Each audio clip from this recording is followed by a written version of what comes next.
এভাবে কেটে গেল বেশ কিছুদিন। ১০ থেকে ১৫ দিন পর রেদওয়ান এসে ছেলেকে একবার বাড়িতে নিয়ে গিয়েছিল। ২ দিন রেখেই আবার ফেরত দিয়ে যেতে হয়েছে। জ্বর চলে এসেছে বাচ্চার। রেদওয়ানের মায়ের পক্ষে একা দিন-রাত জেগে সেবা করা সম্ভব হচ্ছিল না। রেদওয়ানও বুঝতে পারছিল না ছোট্ট দুধের শিশুকে কিভাবে সেবা যত্ন করবে। তাই আবার কায়নাতকে বলে কায়নাতদের বাড়িতে দিয়ে গিয়েছে। যেহেতু ছোট্ট দুধের শিশু আদর ভালোবাসা যার কাছে পেয়েছে, যার কাছে রাতে থাকে, তার সাথে থেকেই অভ্যস্ত হয়ে গিয়েছে। ঘুমের মধ্যে কেঁদে ওঠে পরিচিত ঘ্রাণ না পেলে, কান্নাকাটি শুরু করে দেয়। ছেলের নাম রাখা হয়েছে রিজওয়ান শেখ। আজ রিজওয়ান শেখের ২ মাস পূর্ণ হলো। কায়নাতের ইয়ার চেঞ্জিং পরীক্ষা শেষ। এখন কায়নাত ইন্টার সেকেন্ড ইয়ারে পড়ে।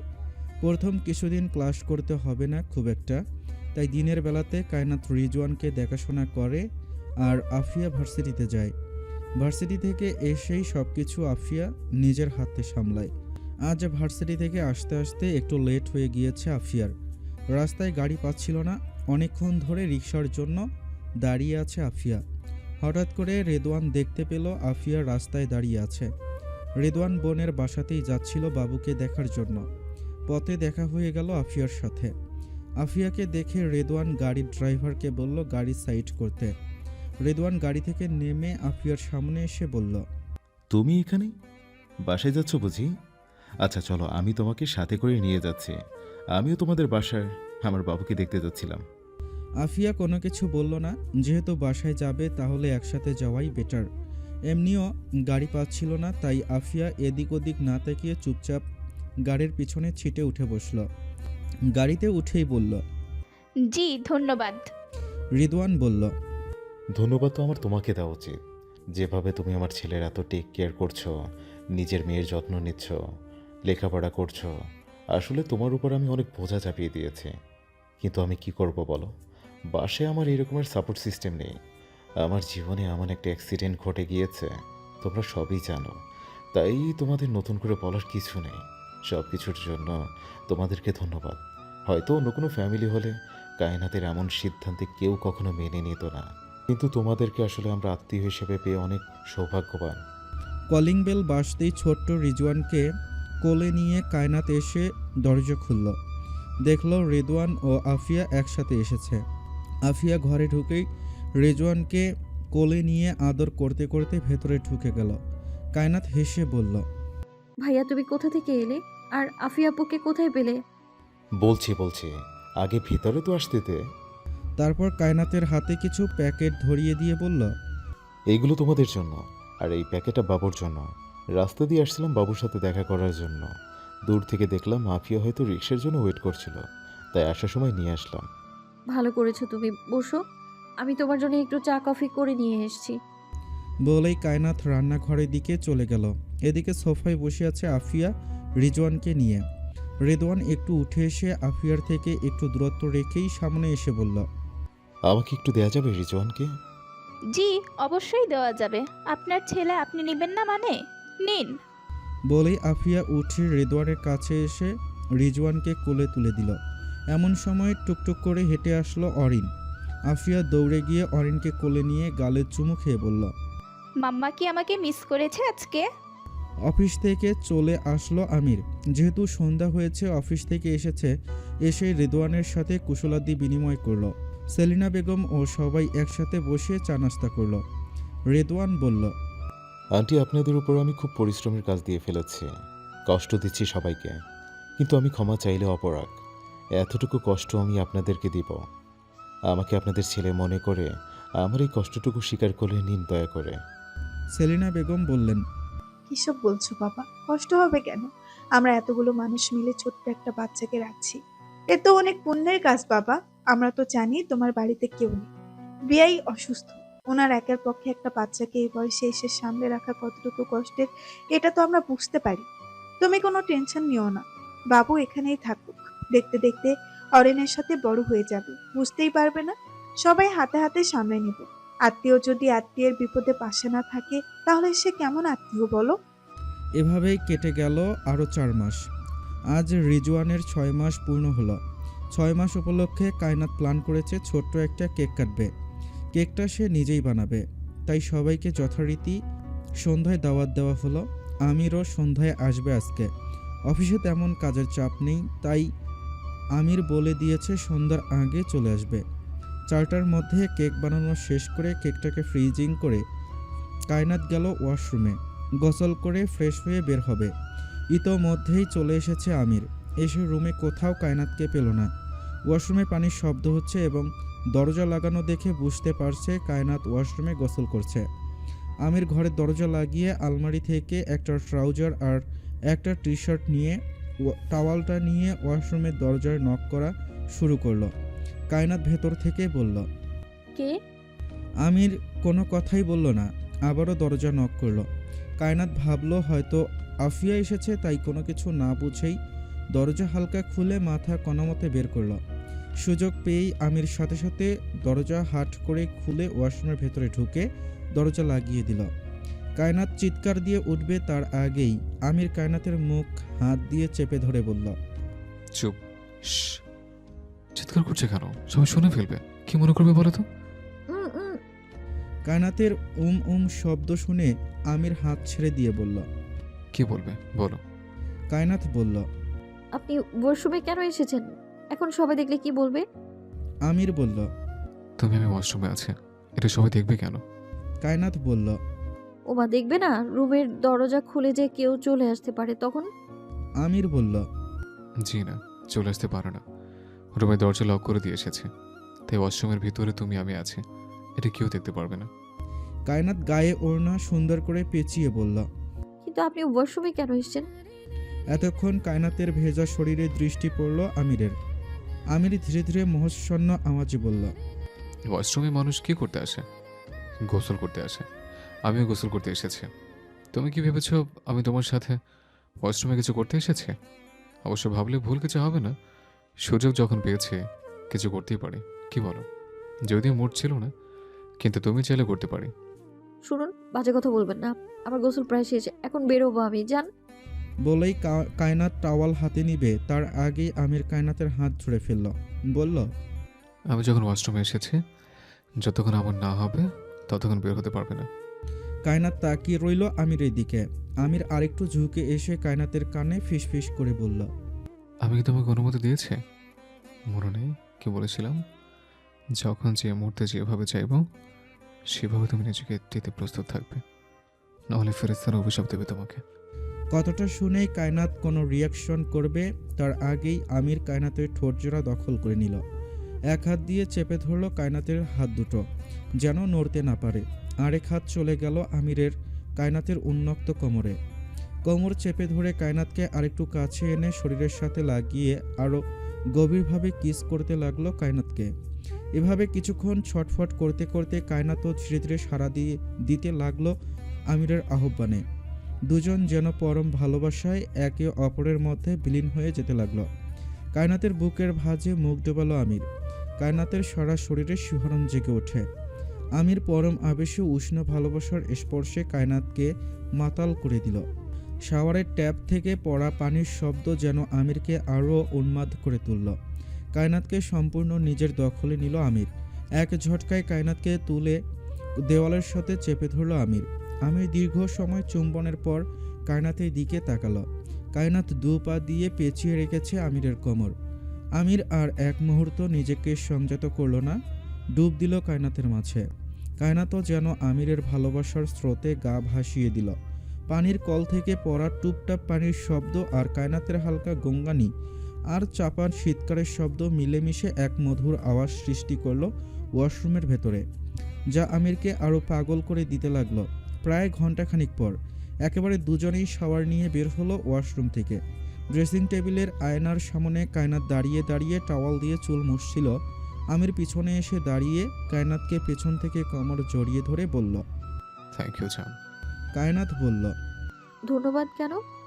আমির কায়নাতের চুলগুলো সরিয়ে কাঁধে আলতো চুমু খেয়ে বলল।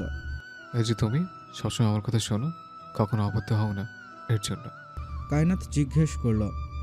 অবাধ্য হলে কি করতেন? আমির কায়নাতের চোখের দিকে তাকিয়ে বলল। আবদ্ধ হলে আরও আদর করতাম, আরও পাগল করে তুলতাম, কিন্তু ছাড় দিতাম না। বলেই আয়নায় কায়নাতের গলায় ঘাড়ের দিকে চোখ গেল আমিরের।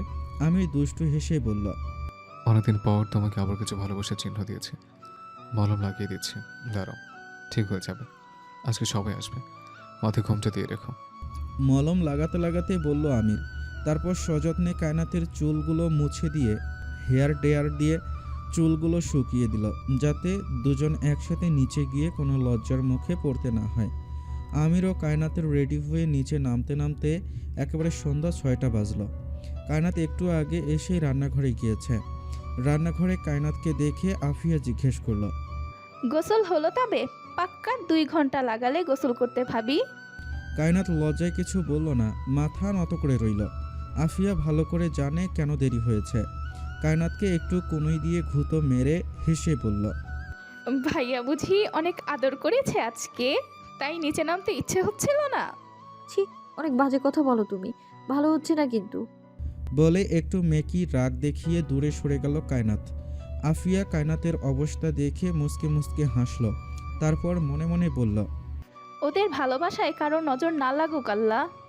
কায়নাতকে আরও একটু জ্বালানোর জন্য কাছে গিয়ে বলল, ওমা, দিনে দুপুরে বাজে কাজ করতে পারো তুমি, লজ্জা পাও না? আর আমরা বললেই দোষ? তা আজ কি বলে এই দিন দুপুরে তোমাকে বশ করলো শুনি? নিশ্চয়ই বলেছে ফেরেশতারা অভিশাপ দিবে, আর অমনি গলে গেলে। কোনো একদিন কায়নাত কথার ছলে বলে ফেলেছিল আমির তাকে কথায় কথায় বলে, চাওয়া মাত্রই যদি না দেয় তাহলে ফেরেশতারা অভিশাপ দিবে। সেই কথা নিয়ে আফিয়া তাকে এখনও খেপায়। নিজের ওপরে নিজের মনে মনে বিরক্ত হলো কায়নাত। কেন পেটের কথা রাখতে পারল না। সন্ধ্যা 6:30 নাগাদ সবাই চলে আসলো। ড্রয়িং রুমে সোভান শেখ, কায়নাতের মা, রেদওয়ান সবাই চলে আসলো অনেক গিফট নিয়ে। আজকে বাবুর জন্মদিন নয়, কিন্তু কায়নাত শখ করেছে 6 মাস পূর্ণ হয়েছে, সেই উপলক্ষে কেক কাটবে। তাই সবাইকে কায়নাতের মর্জি মতো চলে আসতে হয়েছে। কেক কায়নাত তৈরি করলেও বাকি সব কিছুর প্রিপারেশন আফিয়া করেছে। ড্রয়িং রুমে সবাই উপস্থিত আছে, এখন কেক কাটার পালা। আফিয়া ও কায়নাত বাবুকে কোলে নিয়ে কেক কাটার জন্য প্রস্তুত হয়েছে। এমন সময় কায়নাত বলে উঠল, ভাইয়া তুমি এসো, তুমি তো বাবুর বাবা। রেদওয়ান বোনের কথা শুনে দাঁড়িয়ে গেল, এগিয়ে গেল ওদের দিকে। কায়নাত রেদওয়ানের কোলে ছোট্ট রিজওয়ানকে দিয়ে বলল, নাও ভাইয়া, বাবার কোলে গিয়ে আজকে কেক কাটবে আমাদের পাপা। রেদওয়ান রিজওয়ানের সাথে প্লাস্টিকের ছুরি দিয়ে দুজন মিলে কেক কাটবে। এমন সময় রিজওয়ান বারবার আফিয়ার দিকে তাকাচ্ছে আর বলছে মাম্মাম। সবাই অবাক হয়ে তাকালো ছেলের দিকে।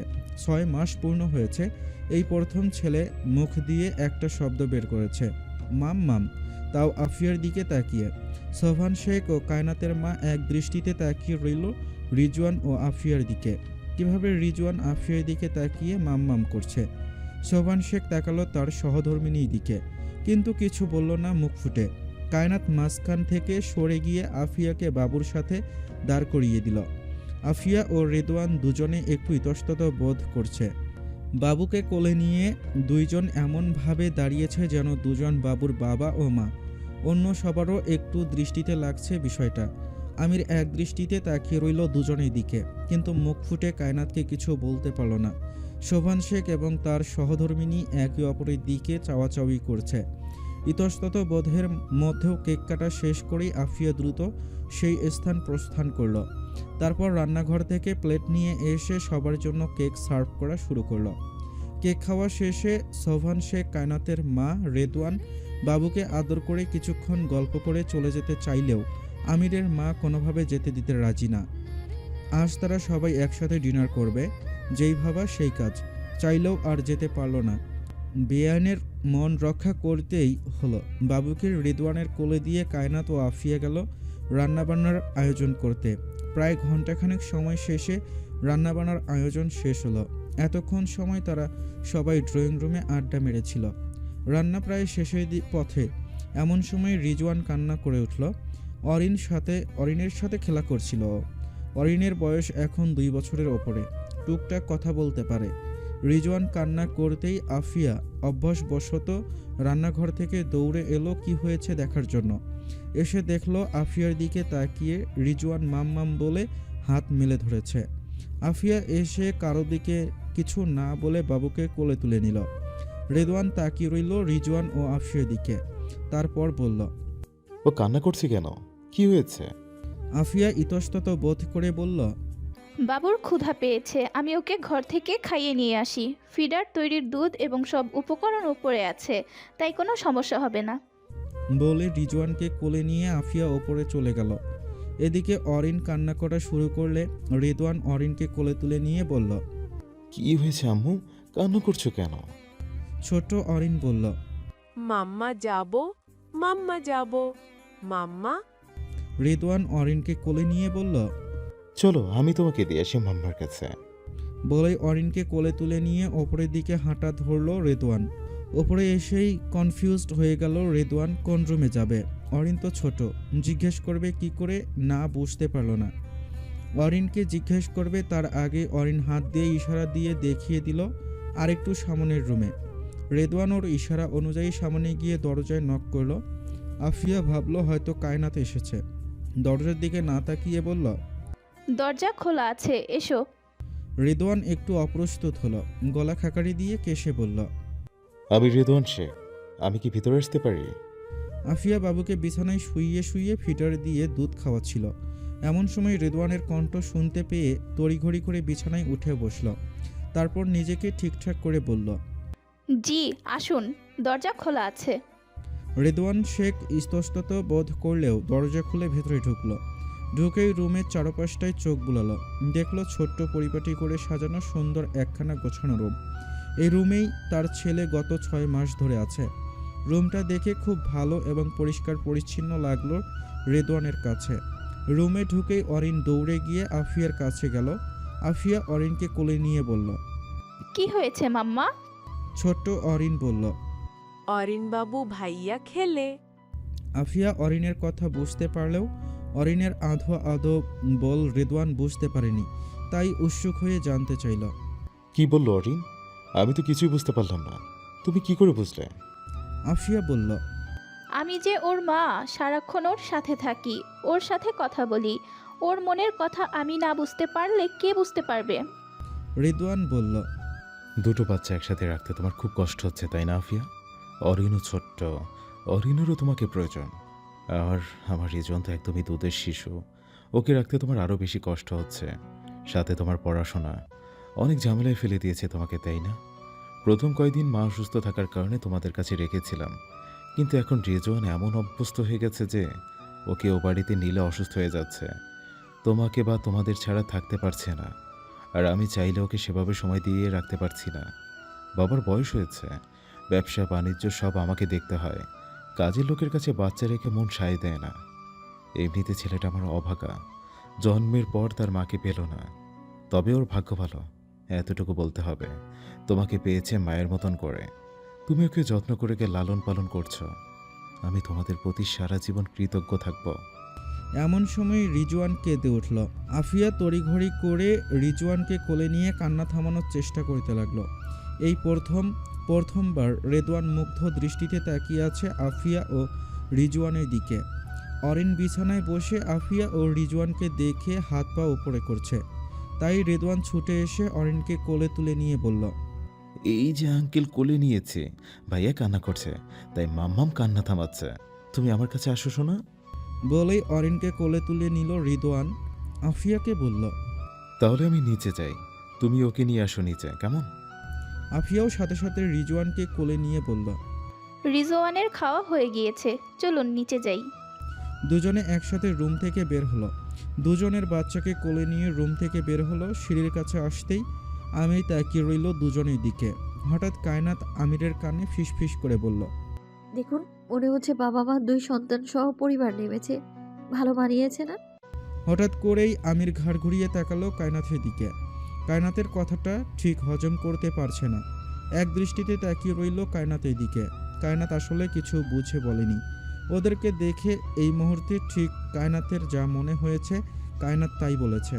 আমির বুঝতে পেরেছে কায়নাতের মা বাবা ও এক দৃষ্টিতে তাকিয়ে আছে রেদওয়ান ও আফিয়ার দিকে। চোখ এড়ালো না সেলিনা বেগমেরও। নিচে নেমেই সবাই একসাথে ডিনার করলো। ডিনার শেষে সবাই বাড়িতে যাওয়ার জন্য প্রস্তুতি নিচ্ছে। এমন সময় দরজায় কলিং বেল বেজে উঠল। কায়নাত দৌড়ে গিয়ে দরজা খুলে দিল। দরজা খুলে দেখলো আফিয়ার হাজব্যান্ড রাদিফ এবং তার শ্বশুর শাশুড়ি এসেছেন। আফিয়া, আমির, সেলিনা বেগম সবাই একটু ইতস্তত বোধ করলো। এদিকে কায়নাতের পরিবারের সবাই বাড়িতে আসছে, এদিকে আবার রাদিফের বাবা মাও এসেছে। না জানি কোন সমস্যা হয় দুই আত্মীয়র মাঝামাঝিতে, কি হবে কে জানে। আসসালামু আলাইকুম, ভেতরে আসুন না। কায়নাত সবাইকে সালাম দিয়ে ভেতরে আসতে বলল। আফিয়ার শ্বশুর শাশুড়ি এবং রাদীপ ভেতরে এসে সবার সাথে কুশলাদি বিনিময় করে বসল। রেদওয়ান, সোভান শেখ ওনারা চলে যেতে চেয়েছিল, কিন্তু সবাই কী মনে করবে, নতুন আত্মীয় এসেছে আফিয়ার শ্বশুর বাড়ির লোক, তাই তারাও একটু বসে কথাবার্তা বলল। এভাবে চলে যাওয়াটা খারাপ দেখায়। আফিয়ার শাশুড়ি কথা তুলল। বিআইন প্রায় 6 মাস হতে চলল। আফিয়া রাগ করে চলে এসেছে।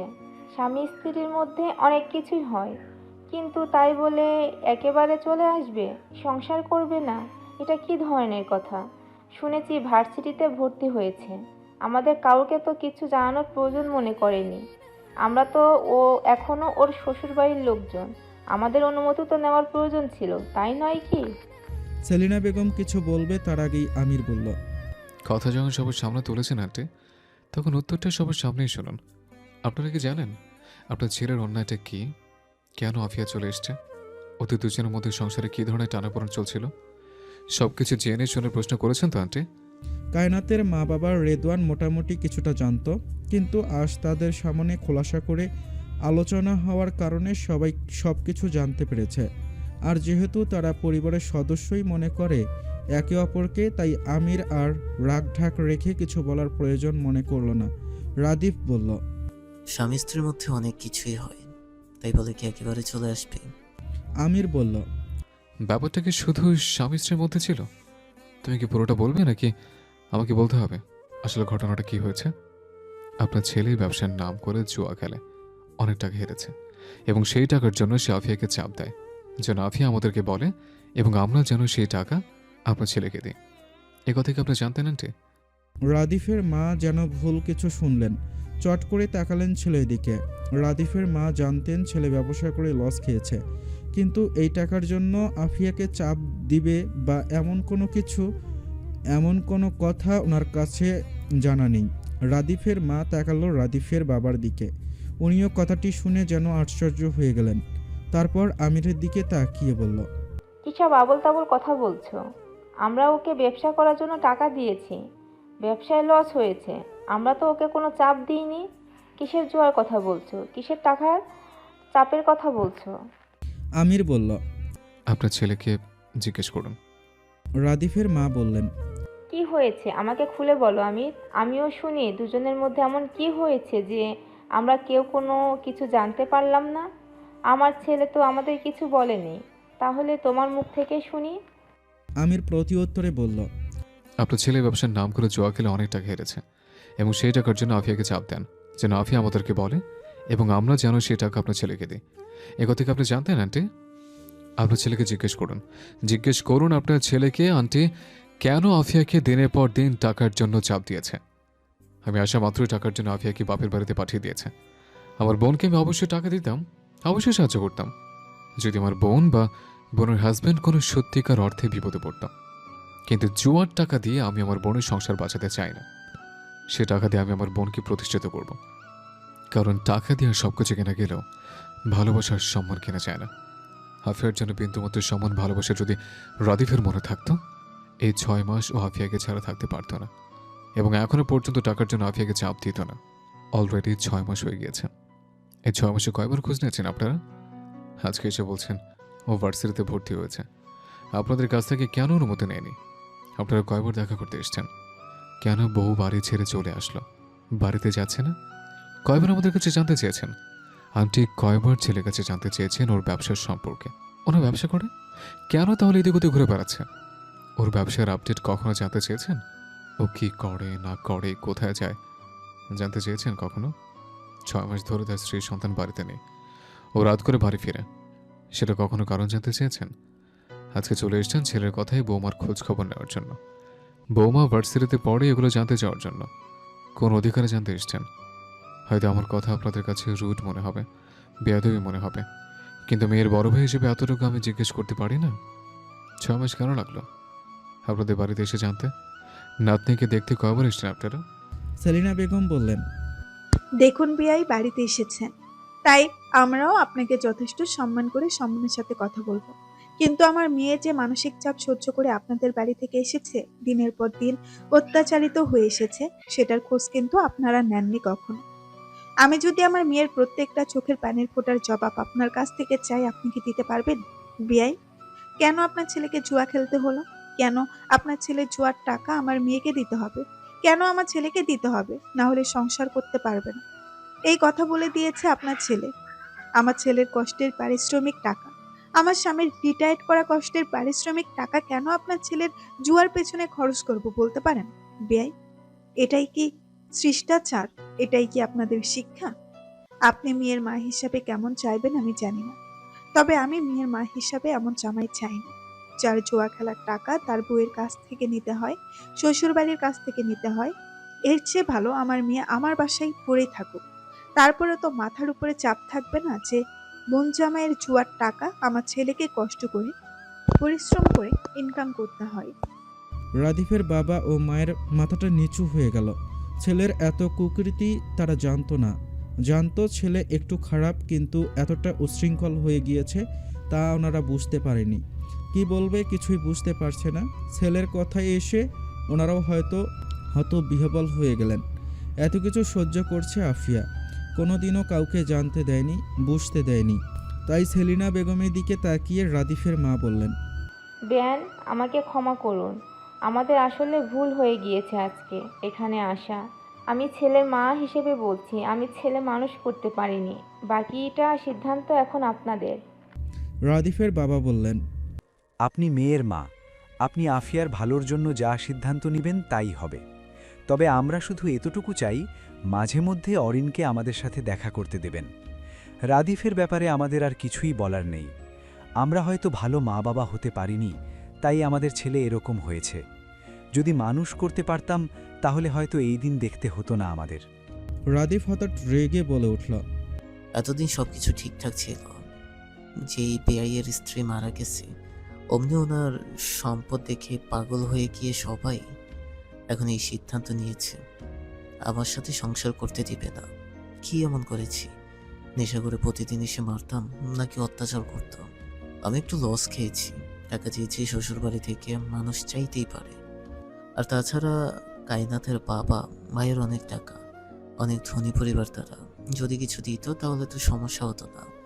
এমনিতেও কায়নাথের ভাইয়ের ছেলেকে আফিয়া পালছে, সেই হিসেবে কারো তো সেই হিসেব করেও তো টাকা দিয়ে দিতে পারে, নাকি সারা জীবন নিজের ছেলের আয় হিসেবে রাখতে চাই আফিয়াকে? কথাটা শুনেই সাথে সাথে আমির উঠে দাঁড়িয়ে কষিয়ে চর বসিয়ে দিল রাদিফের গালে। How dare you talk to my sister like that? যেখানে আমরা সবাই উপস্থিত আছি, কলিজা বের করে এখানে কেড়ে ফেলবে একদম। ভদ্রভাবে কথা বলছে, ভালো লাগছে না কথা? এমন টাইমে রেদওয়ান শেখ উঠে দাঁড়ালো, দাঁড়িয়ে বলল, আমির ছেড়ে দাও তো। কি বলছিলে? কায়নাতের বাপ ভাইয়ের অনেক টাকা, চাইলে টাকা দিতে পারে। হ্যাঁ দিতে পারি, চাইলে দিতে পারি। কায়নাতের প্রয়োজন হলে কায়নাতে চাইলে সব দিতে পারি, কিন্তু তোমার জুয়া খেলার জন্য টাকা কেন দেব? তুমি কি ভালো কোনো কিছুর জন্য বিপদে পড়েছ? বিশ্বাস করো, তুমি ভালো কোনো কিছুর জন্য বিপদে পড়লে আমি আমিরকে জিজ্ঞেস করতাম না, নিজে থেকে গিয়ে দিয়ে আসতাম।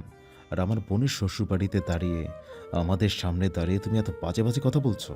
তুমি কি ভুলে গেছো আমরা কে? চাইলে তোমার কি করতে পারি? আর আফিয়ার সম্পর্কে কি বললে? ও আমার বাচ্চার আয়া। আফিয়া হচ্ছে একটা ভালো মেয়ে, ভালো মনের মানুষ। ওদের ভেতরে মনুষ্যত্ব বোধ আছে। ওনারা জানে কখন কার জন্য কতটুকু সাহায্য করতে হয়। তাই আফিয়া সম্পর্কে তোমার মুখ থেকে আর একটা বাজে কথা শুনলে জিভ টেনে ছিঁড়ে ফেলবো তোমার। শোভান শেখ উঠে দাঁড়ালেন, তারপর আফিয়ার দিকে তাকিয়ে বললেন, মা, তুমি কি ওর সাথে রিলেশন রাখতে চাও? আফিয়া রাগে ক্ষোভে বলল, না আঙ্কেল, আমি ওনার সংসার করব না। অনেক আগে ওকে ছেড়ে এসেছি। যেখানে আমার সম্মান নেই, যেখানে আমার সংসার করার কোনো ইচ্ছে নেই। শোভান শেখ বললেন, গেট আউট। এরপর থেকে এই বাড়ির আশেপাশে যেন তোমাকে না দেখি। যদি দেখি তাহলে তুমি জানো আমি তোমার সাথে কি কি করতে পারি। কথাটা শুনে রাদীপ শুকনো ঢোক গিল, কারণ রাদীপ আসলে জানে ওনারা অনেক বড় শিল্পপতি এবং চাইলেই যে কোনো মুহূর্তে রাদীপকে গায়েব করে ফেলতে পারে। তাই চুপচাপ রইল রাদীপ। রাদীপের মা উঠে এসে রাদীপকে কষে থাপ্পড় বসিয়ে দিয়ে বলল, ভেবেছিলাম আপিয়ার হাতে পায়ে ধরতাম, ক্ষমা চাইতাম, কিন্তু তুই এসবের যোগ্য না, অমানুষ ছেলে একটা। বলেই রাদীপের মা আর বাবা গটগট পায়ে বাড়ি থেকে বের হয়ে গেলেন। গালে হাত দিয়ে দাঁড়িয়ে রইল রাদীপ। তারপর আমিরের দিকে এক দৃষ্টিতে তাকালো, তাকিয়ে আবারও চোখ পড়ল রেদওয়ান শেখের দিকে। তারপর আফিয়াকে বলল, কাজটা ভালো করলে না। বলেই রাদীপ চলে গেল বাড়ি থেকে। রাদীপের ফ্যামিলি বাইরে চলে যেতেই শোভান শেখ সেলিনা বেগমের উদ্দেশ্যে বললেন, বিয়ান হয়তো আপনাদের ব্যাপারে ইন্টারফেয়ার করাটা আমার ঠিক হয়নি, কিন্তু আমার মনে হয়েছে আফিয়া, আমির ওরা আমার ছেলে মেয়ের মতোই, তাই ওদের হয়ে আমার কথা বলাটা উচিত। যদি আপনারা মনে কষ্ট পেয়ে থাকেন আমার কোনো আচরণে, তাহলে আমাকে ক্ষমা করবেন। হয়তো মেয়ের শ্বশুরবাড়িতে আমার ইন্টারফেয়ার করা ঠিক হয়নি। সাথে সাথে সেলিনা বেগম বলে উঠলেন, কি বলছেন বিয়াই? ঠিক হয়নি মানে? রাদীপ যা বেয়াদবি করছিল তার তুলনায় তো ঠিকই করেছেন। আমির তো আপনার ছেলের মতো, আর আফিয়াও আপনার মেয়ের মতো, তাই আপনি গার্ডিয়ান হিসেবে বলতেই পারেন। আমিরের বাবা অসুস্থ, আপনি তো ওর বাবার জায়গায় আছেন। আমিরের বাবা সুস্থ থাকলেও সে একই কাজ করত, তাই আপনি কোনো ভুল করেননি, কারণ শ্বশুর তো বাবার মতোই হয়। রেদওয়ান আমিরের কাঁধে হাত দিয়ে বলল, আমার মনে হয় না ব্যাপারটা এখানেই শেষ হবে। যাওয়ার সময় রাদীপের চোখে আমি অন্য কিছু দেখলাম। আমার মনে হয় কিছুদিন আফিয়ার বাড়ি থেকে বের হওয়াটা ঠিক হবে না। আর তাছাড়া তুমি যদি চাও আমি একটা লোক রেখে দিতে পারি বাড়িতে। আমি চাই না কোনো জেদের বশবর্তী হয়ে রাদীপ তেমন কোনো ভুল করে বসুক, যার জন্য পরে তোমাদের দীর্ঘমেয়াদী কোনো ক্ষতি হয়ে যাক। আমির রেদওয়ানের দিকে চেয়ে কোনো কথা বলল না, চুপ করে রইল। আমিরের মনে হলো একটা লোক বাড়ির সামনে থাকলে ভালো হয়, খারাপ হয় না। তাই রেদওয়ানের দিকে তাকিয়ে বলল, ভাইয়া, আপনি যা ভালো মনে করেন করুন, আমার কোনো আপত্তি নেই। আফিয়ার কোলে এখনও রিজওয়ান থেকে থেকে একটু নড়েচড়ে উঠছে।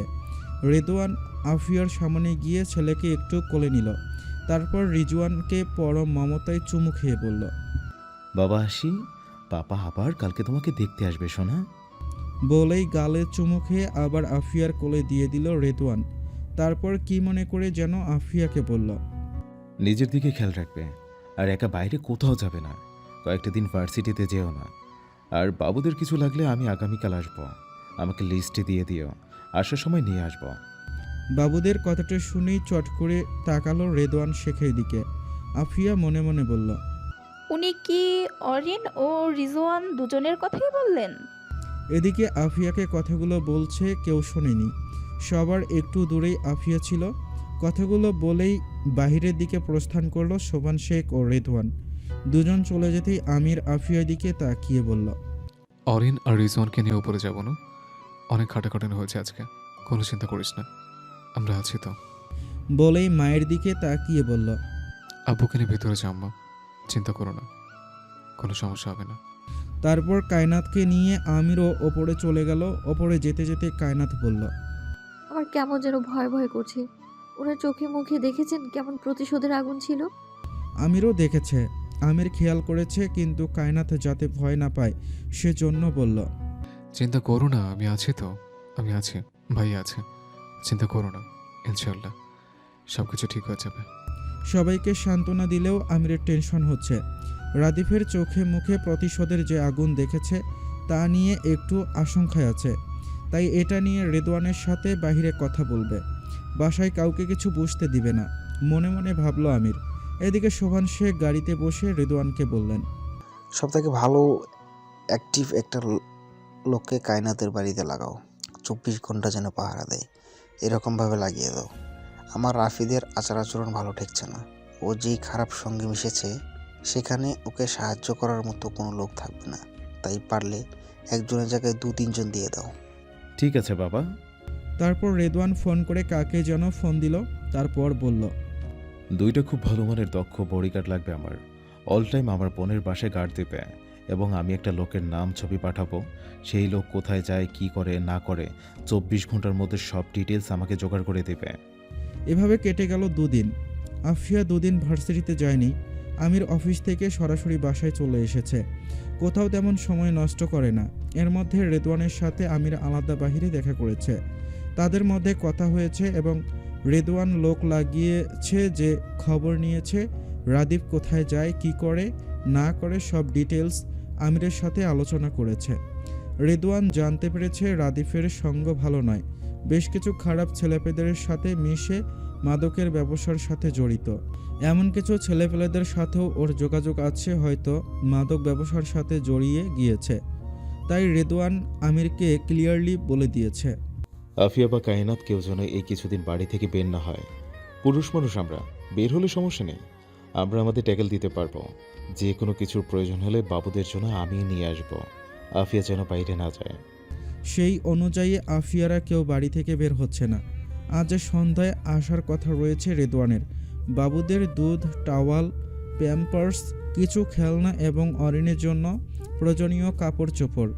অরিনের কিছু কাপড় চোপড় প্রয়োজন, যার জন্য রেদওয়ানকে জানাতে ইতস্তত বোধ করেছে আফিয়া। আফিয়া আমতা আমতা করে ফোন ঢুকালো রেদওয়ানের নাম্বারে। ফোন করে সালাম দিয়ে কুশলাদি বিনিময় করে জানালো যে বেশ কিছু জিনিস প্রয়োজন, যার জন্য আফিয়াকে একটু বাইরে যেতে হবে। রেদওয়ান যখন শুনেছে আফিয়া একটু বাইরে যাবে, তখনই সাথে সাথেই বলেছে কাপড় চোপড়, দুধ, প্যাম্পার্স যা লাগে সব রেদওয়ান নিয়ে আসবে, কারো বাইরে যেতে হবে না। যেহেতু আমির অফিসে আছে, আমির যেতে পারছে না, তাই অফিস শেষে নিয়ে আসবে রেদওয়ান। রেদওয়ানের আসতে আসতে রাত 9টা বেজে গেল। এসে দেখলো নিচে সবাই ডিনার করছে। কায়নাত সাথে সাথে বলল, ভাইয়া খেতে বসো, আমরা সবাই আজকে একসাথে ডিনার করি। রেদওয়ানের যেন না করতে ইচ্ছে হলো না, সাথে সাথে বলল, ঠিক আছে, অফিস থেকে এসেছি, তাহলে আমি একটু হাত মুখ ধুয়ে ফ্রেশ হয়ে আসি। কী রান্না করেছিস আজকে শুনি? হাত ধুয়ে যাওয়ার আগে হাতের ব্যাগগুলো আফিয়ার সামনে ধরে বলল, এই নাও, প্রয়োজনে যা কিছু আছে নিয়ে আসার চেষ্টা করেছি। যদি কিছু মিস হয়ে যায় আবার 2-1 দিনের মধ্যে নিয়ে আসবো, দেখে একটু জানাও। আফিয়ার কেন যেন হঠাৎ একটু সংকোচ বোধ কাজ করছে। সবার সামনে এভাবে শপিং ব্যাগগুলো ওর সামনে রাখায় কেমন করে যেন লোকটা হুটহাট অধিকার করে আফিয়ার সাথে কথা বলে। আফিয়া বুঝতে পারে না। ব্যাগগুলো নিয়ে সোফার উপরে রেখে দেখলো 4 দুধের কৌটা, বাদাম, সেরিল্যাক, প্যাম্পার্স, ছোট বড় সাইজের জামা কাপড় রিজওয়ান ও অরিনের জন্য প্রয়োজনের তুলনায় অনেক বেশি কিনে এনেছে। রেদওয়ান ঘন ঘন এ বাড়িতে আসে, যার কারণে আগের মতো এখন আর সংকোচ বোধ করে না, নিজের ফ্যামিলি মনে করে। আমিরও সাথে সাথে উঠে রেদওয়ানকে সালাম দিয়ে কুশলাদি বিনিময় করে বলল, তাড়াতাড়ি ভাইয়ের জন্য প্লেট লাগাও কায়নাত। সবাই মিলে একসাথে রাতের ডিনার শেষ করে আমিরের সাথে সাথে গেল রেদওয়ান। তারপর রেদওয়ান আমিরের উদ্দেশ্যে বলল, 2জন ছেলেকে লাগিয়েছিলাম, ওরা দুজন আমাকে জানিয়েছে গতকাল বাড়ির আশেপাশে 2টো অপরিচিত লোককে দেখেছে এবং খোঁজ নিয়ে জানা গেছে ওই 2টো ছেলে রাদিফের সাথে যোগাযোগ হয়ে আছে। চাইলে লিগ্যালি হ্যান্ডেল করা যায়, অথবা তুমি যদি সায় দাও তাহলে আমি অন্যভাবে হ্যান্ডেল করতে পারি। এখন তুমি ডিসাইড করো তুমি কিভাবে হ্যান্ডেল করতে চাও। আমির বলল, আমার এসব বিষয়ে তেমন কোনো ধারণা নেই ভাইয়া, আপনি যা ভালো মনে করেন, যেভাবে করে ভালো হবে সেটাই করেন। আপনি আমার বড়, যা করবেন অবশ্যই ভালো সিদ্ধান্ত নেবেন আমাদের জন্য। রেদওয়ান আমিরের কথা শুনে খুশি হলো। আমিরকে দেখে রেদওয়ানের খুব ভালো লাগে। মাঝে মধ্যে খুব গর্ব হয় রেদওয়ানের যে আমির তার বোনের জামাই। এত ভদ্র শান্তশিষ্ট ছেলে এ যুগে পাওয়া যায় না। রেদওয়ান ঘাড় ঘুরিয়ে তাকালো আমিরের দিকে। মুচকি হেসে হঠাৎ আমিরকে দেখে আবিরের কথা মনে পড়ল রেদওয়ানের। বুকটা যেন খা খা করে উঠল রেদওয়ানের। বিয়ের আগে রেদওয়ানের সাথে আবিরের কথা হয়েছিল। আবির অকপটে বলেছিল কায়নাতকে ভালোবাসার কথা, বলেছিল কিভাবে ঘটকের কাছে থেকে একটা ছবি দেখেই ভালোবেসে ফেলেছিল কায়নাতকে, যার জন্য ওনারা কোনো ধন সম্পদ না দেখেই কায়নাতকে বিয়ে দিয়েছিল শুধুমাত্র আবিরের ভালোবাসায় সন্তুষ্ট হয়ে।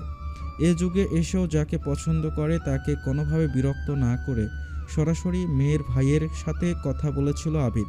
পেশায় ছিল পুলিশ ইন্সপেক্টর। সব কিছু মিলিয়ে ভালোই লেগেছিল। আবিরের সততা ও সাহস সব কিছু মিলিয়ে খুব ইমপ্রেস হয়ে গিয়েছিল রেদওয়ান শেখ। তারপর মনে মনে দীর্ঘশ্বাস ফেলে চিন্তা করলো আল্লাহ যা করেন হয়তো চিন্তা ভাবনা করেই করেছেন। হয়তো আমিরের সাথেই কায়নাতের সুখ ছিল। তাই আফসোস না করে আমিরের দিকে তাকিয়ে মুচকি হেসে রেদওয়ান বলল, ঠিক আছে, আজ তবে আসি। ভালো থেকো।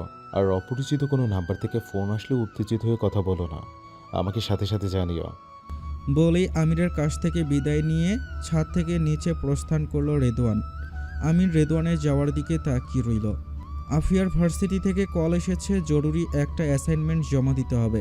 এত রাতে কাকে কিভাবে জানাবে চিন্তা করছে আফিয়া। কাউকে সাথে না নিয়ে চুপচাপ বোরখা পরে চলে যাবে, কেউ কোনো কিছু টেরও পাবে না ভাবল আফিয়া। রাদীপ 10টার আগে ঘুম থেকে ওঠে না। এসব ভেবেই সারা রাত জেগে অ্যাসাইনমেন্ট করে সকালবেলা অ্যাসাইনমেন্ট জমা দেওয়ার উদ্দেশ্যে বের হয়ে গেছে আফিয়া। এর মধ্যেই হঠাৎ কি মনে করে আজ রেদওয়ান এসেছে বাবুকে দেখার জন্য। এসেই শুনতে পেল আফিয়া বাড়িতে নেই, 10-15 মিনিট হবে বের হয়েছে। এমনকি তার বাইরে যে দুজন বডিগার্ড আছে তাদের চোখ ফাঁকি দিয়ে চলে গিয়েছে।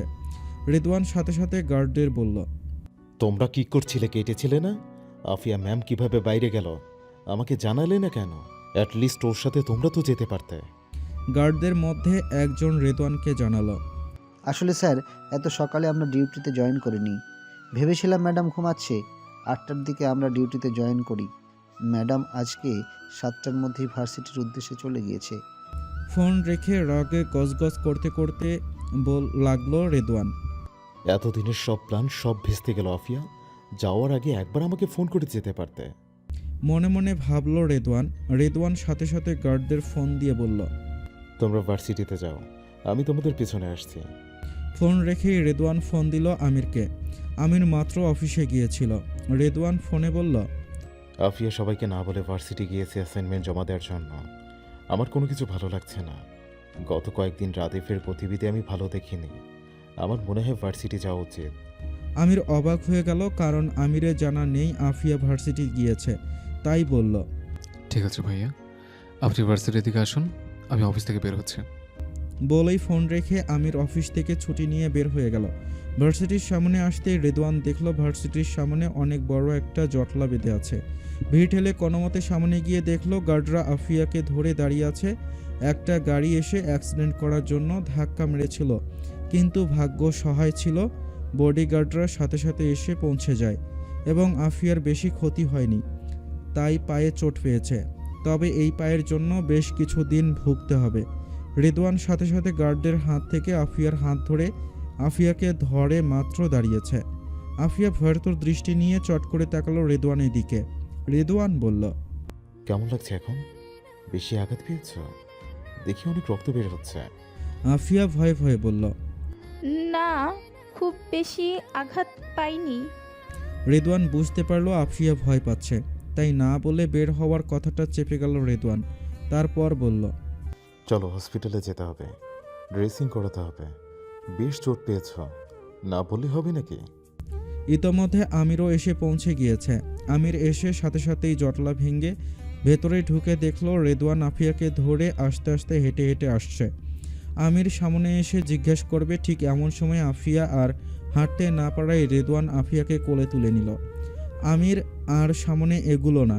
রেদওয়ান আফিয়াকে কোলে নিয়ে বডিগার্ডের উদ্দেশ্যে বলল, তাড়াতাড়ি গিয়ে গাড়ির ডোর ওপেন করো। এমন টাইমে আমিরের দিকে চোখ পড়ল রেদওয়ানের।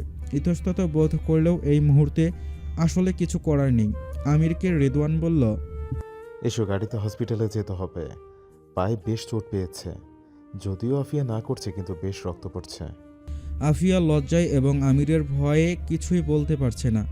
না বলে বের হওয়া উচিত হয়নি, বেশ ভালোই বুঝতে পারছে আফিয়া, কারণ কোনো অ্যাসাইনমেন্ট জমা দেওয়ার ডেট আজকে ছিল না। ফোনটাকেও ইচ্ছে করে দিয়েছে এবং কে করেছে সেটাও বুঝতে বাকি রইল না কারো। এদিকে অ্যাক্সিডেন্ট প্ল্যান মোতাবেক না হওয়ার ফোন করে জেনে নিয়েছে রাদিফ, যে স্পটে রেদওয়ানের লোক এসে পড়েছিল, এবং তা জানার পর থেকে ঘাম ছুটে গিয়েছে রাদিফের। যা করতে চেয়েছিল তা তো করতে পারলই না, বরং বিভিন্নভাবে ফেঁসে যাচ্ছে সব দিক থেকেই। রেদওয়ান শেখ জানতে পারলে ওকে কি অবস্থা করবে সেই ভয়ে এখন ঘাম ছুটে যাচ্ছে রাদিফের। রাগের বশে অ্যাক্সিডেন্ট করিয়ে ফেলতে চেয়েছিল, ভেবেছিল পরে যা হবে দেখা যাবে, কিন্তু এখন হাড়ে হাড়ে টের পাচ্ছে পদক্ষেপটা নেওয়া ঠিক হয়নি। এখন কোথায় পালাবে সেটা নিয়ে ব্যস্ত রাদিফ। গাড়িতে বসেই রেদওয়ান ফোন করলো পুলিশ কমিশনারকে। তারপর বলল, ওই বাস্টার্ড যার কথা আপনাকে বলেছিলাম, ওকে পাতাল থেকে হোক জমিন থেকে হোক যেখান থেকে হোক খুঁজে বের করুন। খুঁজে বের করে থানায় নেওয়ার আগে আমার সাথে যোগাযোগ করবেন। বলেই ফোন কেটে দিল রেদওয়ান। আফিয়া বুঝতে পারছে কি ভুলটাই না সে করেছে। আমিরের দিকে তাকিয়ে বলল। সরি ভাইয়া। আমির আফিয়ার চোখের দিকে তাকালো, তারপর বলল। ঠিক আছে, সরি বলছিস, কিন্তু আজ যদি একটা ক্ষতি হয়ে যেত, তোরই তো ক্ষতি হতো।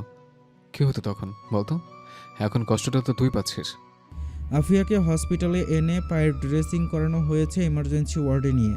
পায়ে ভালোই চোট পেয়েছে, মিনিমাম 15 দিন পা নিচে ফেলতে পারবে না। এমন সময় রেদওয়ানের মোবাইলে ফোন আসলো। রেদওয়ান দেখলো পুলিশের ফোর্স থেকে একজন ফোন করেছে।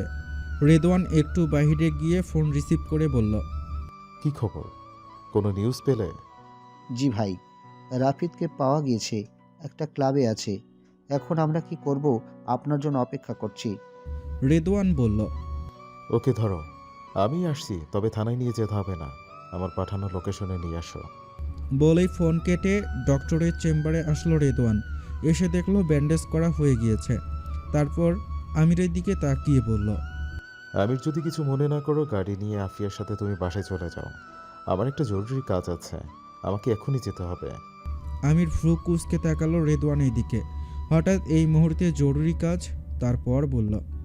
ঠিক আছে ভাইয়া, সাবধানে যাবেন। আমিরের কেমন যেন সন্দেহ হলো। মনে হলো কাজটা রাদীপ রিলেটেড কিছু। জিজ্ঞেস করবে, কিন্তু আফিয়ার সামনে জিজ্ঞেস করতে পারছে না। তাই আফিয়াকে নিয়ে গাড়ির উদ্দেশ্যে বের হয়ে গেল আমির। রেদওয়ান পুলিশ ফোর্সকে তার পুরনো একটা কারখানার অ্যাড্রেস দিয়ে দিয়েছে। সেখানে রাদীপকে ফেদে রাখা হয়েছে। রাদীপের চোখ এবং মুখ বাঁধা। রেদওয়ান সেখানে এসে বলল। ওর চোখ মুখ খোলো, আর তোমরা একটু বাইরে যাও। বলার সাথে সাথেই রাদীপের চোখ খুলে দিয়ে পুলিশের ফোর্সের লোকেরা বাইরে চলে গেল।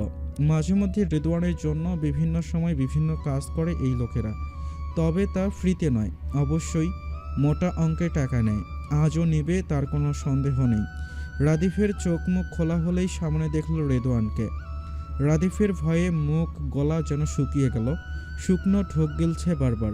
আমতা আমতা করে বলল। আমাকে এখানে কেন এনেছেন? আমি কি করেছি?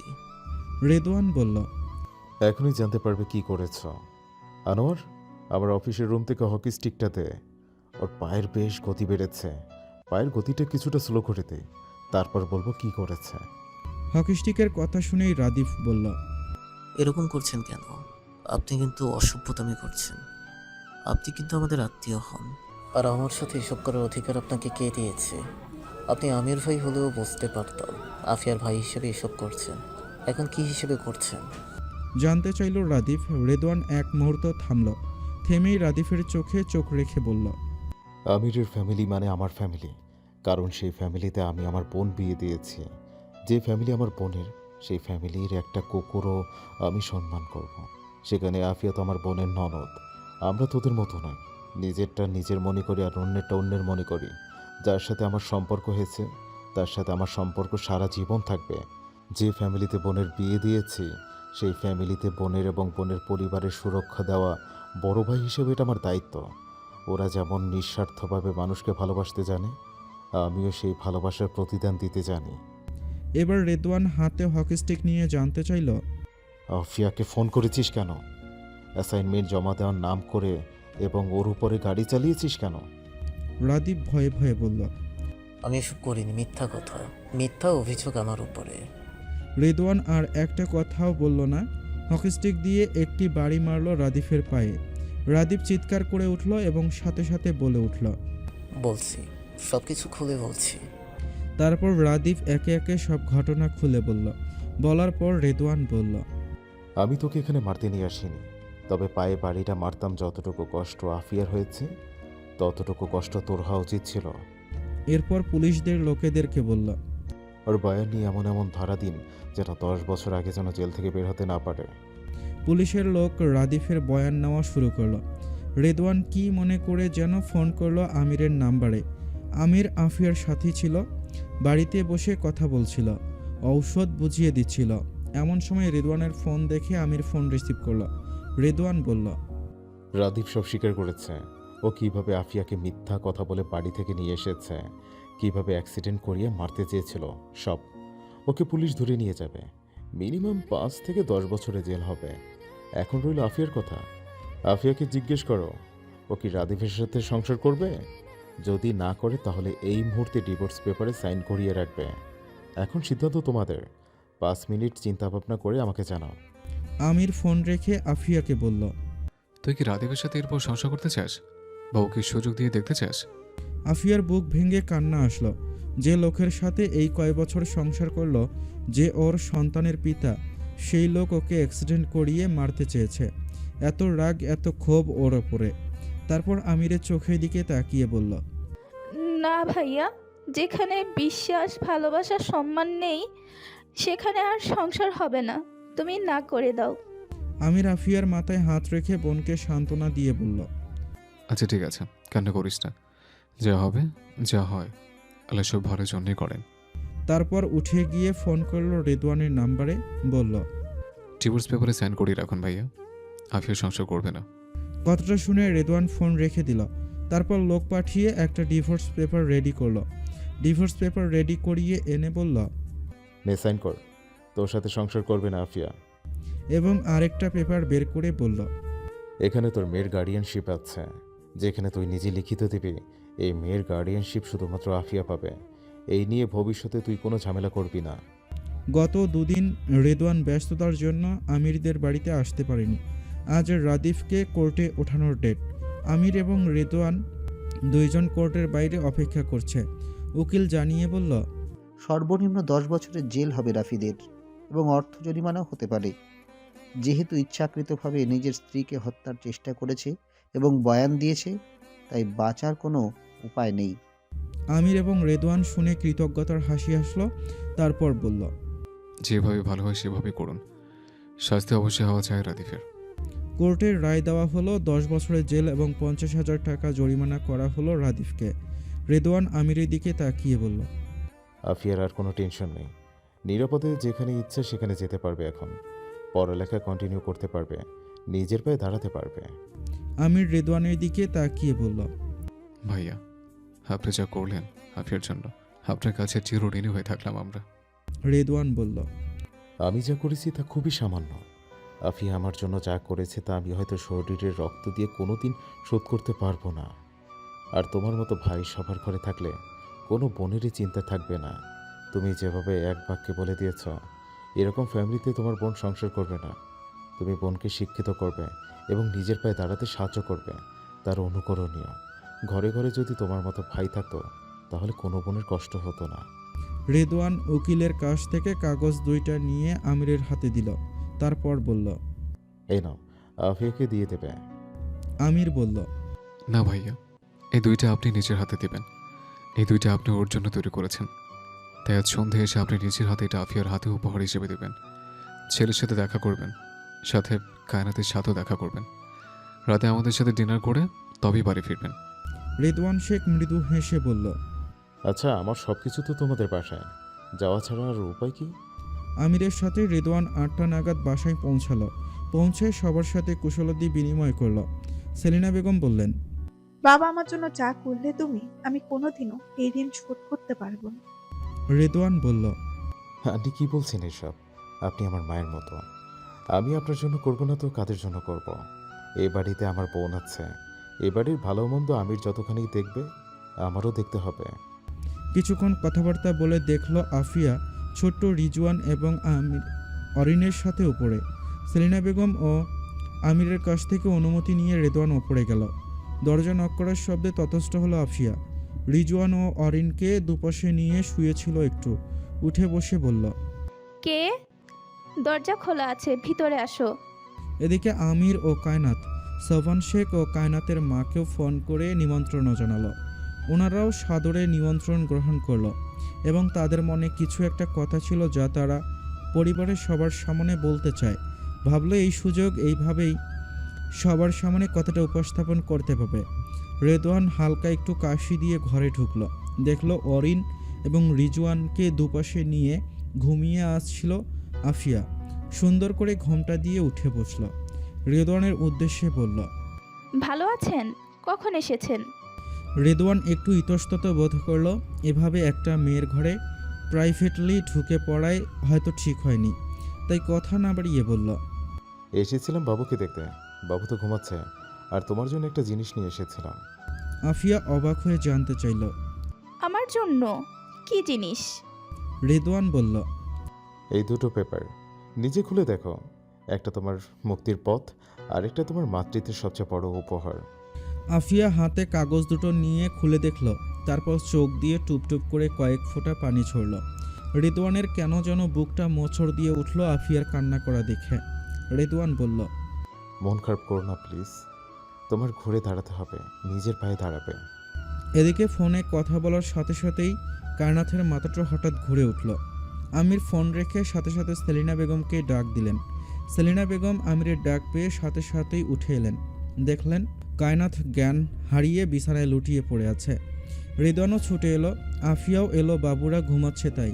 সেলিনা বেগম চোখে মুখে পানি দিয়ে জ্ঞান ফেরানোর চেষ্টা করলেন, তারপর বললেন, পাশের বাড়ির ডাক্তার আঙ্কেলকে একটু ফোন দে, আজকে হসপিটালে যায়নি, ছুটিতে আছেন, ডাকলে চলে আসবে। ফোন পেয়ে ডক্টর সাথে সাথে চলে আসলেন। কিছুক্ষণ কায়নাথকে পর্যবেক্ষণ করলেন, তারপর বললেন, কনফার্ম হয়ে বলতে পারছি না, তবে মিষ্টি খাওয়ান ভাবি, সুখবর আছে, আপনার ছেলে বাবা হতে চলেছে। সবাই অবাক হয়ে একে অপরের দিকে চাওয়াচাওয়ি করল। কায়নাথ লজ্জায় চোখ তুলে তাকাতে পারছে না। রেদওয়ান খুশিতে সাথে সাথে তার বাবাকে ফোন দিল, বলল, সুখবর আছে বাবা, এক্ষুনি চলে আসো, আর আসার সময় অনেক মিষ্টি নিয়ে আসবে। সুভান শেখ কিছুই বুঝতে পারল না। ওনার মনে কি চলছে তা ছেলে কিভাবে জানল? যাই হোক, মিষ্টি নিতে বলছে, বেশি করে মিষ্টি তো নিতেই হবে। তাই গাড়ি থামিয়ে উনি অনেক মিষ্টি কিনে নিলেন। সবাই বাইরে চলে গেলে আমির এবং কায়নাত একা ঘরে বসে রইল। আমির কায়নাথের দিকে তাকিয়ে আছে। কায়নাত তো লজ্জায় আমিরের দিকে তাকাতে পারছে না। হঠাৎ আমির কায়নাতকে জড়িয়ে ধরে ঠোঁটে গাঢ় চুমু খেল, তারপর বলল, অবাক লাগে কায়নাত, সে ছোট্ট কায়নাত যাকে দরজা খুলে আমি প্রথম দেখেছিলাম। প্রথম দেখা যাকে আমার লাল টুকটাকে পরি মনে হয়েছিল, সে ছোট্ট পরি, সে নাকি 2 দিন পর মা হবে, আর আমি বাবা হব। অসংখ্য অসংখ্য ধন্যবাদ কায়নাত, তুমি না আসলে জীবনের সুখ কি, ভালোবাসা কি, কোনো কিছু হয়তো আমি বুঝতে পারতাম না। ভালোবাসা মানুষকে জীবনে পেলে কতটা ভালো লাগে, জীবনে কতটা সুখময় হতে পারে, সেই সুখটা আমি কোনোদিন নিতে পারতাম না। তোমাকে পেয়ে আমি ধন্য কায়নাত। আল্লাহর চেয়ে বড় রহমত আমাকে আর দিতে পারতো না। আল্লাহ দেওয়ার সবচেয়ে বড় রহমত তুমি আমার জীবনে। খুব ভালোবাসি তোমাকে কায়নাত, ভীষণ ভীষণ ভালোবাসি তোমাকে। আমি আপনাকে ভীষণ ভালোবাসি। যেদিন প্রথম দরজা খুলে আপনি আমাকে দেখেছেন, আমিও আমার জীবনের সর্বপ্রথম পুরুষ হিসেবে আপনাকেই দেখেছি, আপনাকেই ভালোবেসেছি। তখন আমার কাছে পাপ মনে হয়েছিল, কারণ আমি বিবাহিত ছিলাম।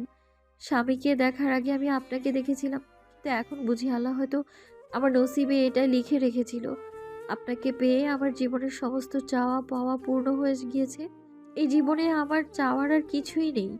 আমি শুধুমাত্র আপনাকেই চাই, সবার ঊর্ধ্বে, সব কিছুকে পেরিয়ে আমি শুধুমাত্র আপনাকেই চাই।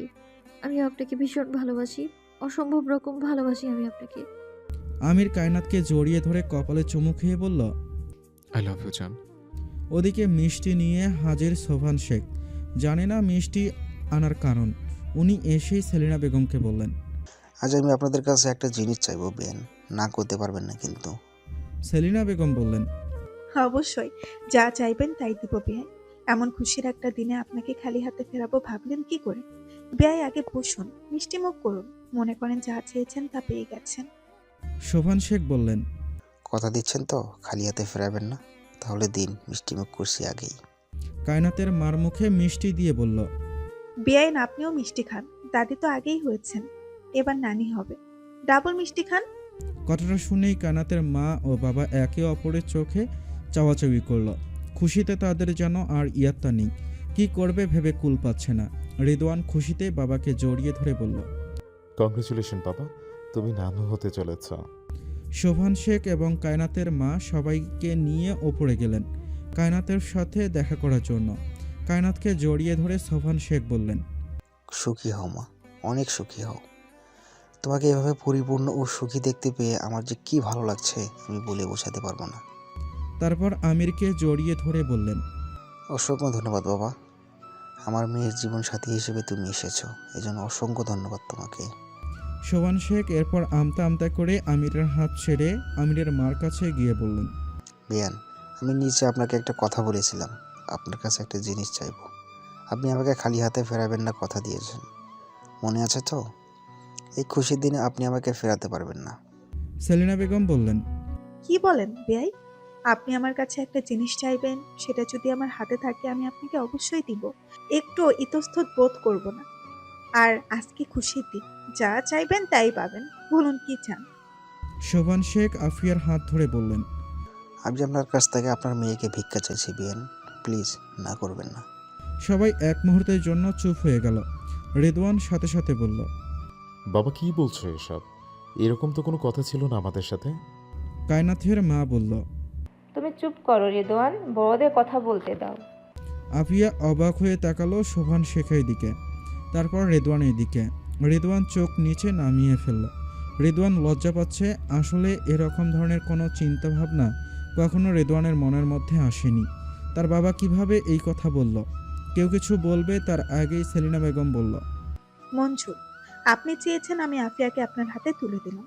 বিয়াই মনে করুন আজকে থেকে আফিয়া আপনার বাড়ির বউ। তবে ইদ্যৎকালীন সময় বলে একটা কথা আছে, আজকেই ও ডিভোর্সের কাগজ হাতে পেয়েছে। 3 মাস পর্যন্ত ইদ্যৎকালীন সময়। আমি চাই 3 মাস পর ওদের বিয়ে হবে। আপনি কি বলেন? আমির অবাক হলো। আমির যে অখুশি তা নয়, তবে মা এত সহজে রাজি হয়ে যাবেন আমির তা ভাবতে পারেনি। কায়নাতের বিভিন্ন খোঁচাখুচির কারণে আমিরের মনে কথাটা এসেছিল, কিন্তু কখনো কারো সামনে তা প্রকাশ করেনি। আমির মুচকি হেসে কায়নাতের দিকে তাকালো। আমির জানে কায়নাত আজ ভীষণ খুশি। কায়নাত মনে মনে এটাই চেয়েছিল। কায়নাত তার বাবা মার সাথে শেয়ার করেছিল আফিয়াকে রেদওয়ানের সাথে বিয়ে দেওয়ার জন্য। তারাও মনে মনে এটাই চেয়েছিল, তাই আজকে এই কথাটা তুলেছিল। আফিয়া অবাক হয়ে গেল, তারপর বলল, মা, আমি কিভাবে বিয়ে করব? আমার একটা মেয়ে আছে। আফিয়ার মা বললেন, রেদওয়ানেরও একটা ছোট্ট ছেলে আছে, রেদওয়ান মা পাবে, অরিনও বাবা পাবে। এটাই আমার সিদ্ধান্ত, আমি আর কোনো কথা শুনতে চাই না। শোভান শেখ আফিয়ার মাথায় হাত বুলিয়ে দিয়ে বললেন, মারে, মুরব্বীরা যা বলে বা যা করে কখনো কারো খারাপ চায় না। অবশ্যই তুমি আমাদের সন্তানের মতো। তোমার এবং রেদওয়ানের জীবনের ভালো একটা সিদ্ধান্ত আমরা নিতে চলছি, মেনে নাও মা। আমরা কেউ তোমার খারাপ চাই না। আমার রিজওয়ান মা পাবে তোমার রূপে, জন্ম থেকেও তোমাকে মা হিসেবে জেনে এসেছে। অরিনও বাবা পাবে। রেদওয়ান অরিনকে যথেষ্ট ভালোবাসবে এবং নিজের সন্তানের মতোই ভালোবাসবে। এর থেকে আর কি চাওয়ার আছে মা, বলো? প্লিজ মা, রাজি হয়ে যাও তুমি। আফিয়া আর কিছু বলতে পারল না, চুপচাপ মাথা নত করে দাঁড়িয়ে রইল। শোভান শেখ মুচকি হেসে বললেন, বেয়ান, এবার ডাবল মিষ্টি খাওয়ান। এবার আপনি আমার ডাবল বেয়ান হবেন, ডাবল মিষ্টি খাওয়াবেন। বলেই শোভান শেখ নিজের হাতে মিষ্টি খেলো এবং সবাইকে খাওয়ালো। রেদওয়ানকে বলল, বাবা, আমি তো জীবনের ভালো জন্য সিদ্ধান্ত নিয়েছি, রাজি হয়ে যা। রেদওয়ান আর কিছু বলল না, শুধু বলল, ঠিক আছে বাবা, যেমন তোমার ইচ্ছা। সব কিছু প্ল্যান মোতাবেক হলো। ঠিক হলো 3 মাস পর বিয়ে। এভাবে কেটে গেল 3 মাস। 3 মাস পর যথারীতি সিম্পল ঘরোয়াভাবেই রেদওয়ান শেখ আর আফিয়ার বিয়েটা হয়ে গেল। এরপর কেটে গেল আরও 4 মাস। আজ কায়নাতের ডেলিভারি ডেট। হসপিটালে ভর্তি হয়েছে কায়নাত লেবার পেইন নিয়ে। সবাই বাইরে অপেক্ষা করছে। রেদওয়ান, আমির, শোভান শেখ, কায়নাতের মা সেলিনা বেগম সবাই বারবার করিডোরে হাঁটাহাঁটি করছে। আমির চিন্তায় দম ফেলতে পারছে না। কেন যেন কায়নাতকে নিয়ে খুব টেনশন হচ্ছে আমিরের। বুকের ভেতরটা দুমড়ে মুচড়ে যাচ্ছে আমিরের। আধা ঘন্টা পর ওটি থেকে ডক্টর বের হলেন। বের হয়ে মুচকি হেসে বললেন, কংগ্রেচুলেশনস, ছেলে হয়েছে আপনার। তারপর নার্সের দিকে তাকিয়ে বললেন, ছেলের বাবার কাছে ছেলেকে দাও, এবং ছেলের মা ভালো আছে, চিন্তা করবেন না, কিছুক্ষণ পরেই দেখা করতে পারবেন। আমির ভীষণ খুশি হয়ে ছেলেকে কোলে নিল। কানে আজান দিল। তারপর সবাই একটু একটু করে আমিরের ছেলেকে কোলে নিল। একজন নার্স এসে বলল, এখন কেবিনে পেশেন্টের সাথে দেখা করতে পারবেন। আমির সাথে সাথে ক্যাবিনে গেল কায়নাতের সাথে দেখা করতে। কায়নাতের শিওরের পাশে বসে কায়নাতের মাথায় চুমু খেলো আমির। তারপর বলল, অসংখ্য অসংখ্য অসংখ্য ধন্যবাদ তোমাকে আমার জীবনের পরি হয়ে আসার জন্য। ধন্যবাদ আমাকে এত সুন্দর একটা জীবন সাথী দেওয়ার জন্য। অসংখ্য ধন্যবাদ তোমাকে আমাকে ফুটফুটে একটা ছেলে সন্তান উপহার দেওয়ার জন্য। আমাকে বাবা বলে ডাকবে এমন কাউকে পৃথিবীতে আনার জন্য। সব কিছুর জন্য ধন্যবাদ জান। আমার পুরো দুনিয়া তুমি। পুরো কায়নাত তুমি। কায়নাত আমিরের হাত ধরে চুমু খেয়ে বলল, ভালোবাসি আমি, ভীষণ ভীষণ ভালোবাসি আমি আপনাকে, ভীষণ ভালোবাসি আমি আমার ছেলের বাবাকে।